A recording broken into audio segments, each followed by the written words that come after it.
विवाहिता महिला झुलंता मृतदेह उद्धार बलांगीर जिला तुर्केला थाना महुल बाहाली गाँव में विवाहिता महिला मृतदेह उद्धार कर मृत महिला जनक होउछंती माधवी माझी। महिला बापघर लोक हत्या अभियोग कर महिला बापा अभियोग कर ज्वाई झील कुमारी झुलाई देइछंती। तुर्केला पुलिस घटनास्थल में पहुंची अधिक तदंत आरंभ कर विवाहिता महिला झुलंता मृतदेह उद्धार होईछि। घटनास्थल में तदंत करुछि पुलिस। तेबे महिला बापघर लोके अभियोग आनिछंती जे तांको ज्वाई हत्या करी टांगी देइछि एवं याको आत्महत्यार रूप देइछि। एने अभियोग पर पुलिस घटनास्थल में पहुंची मृतदेह जबत करिछि तदंत करुछि।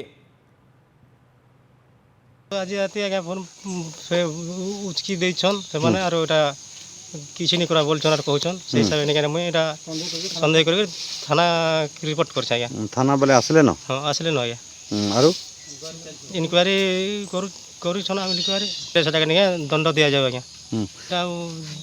2019 रे पहल लॉकडाउन रे बोले अछन।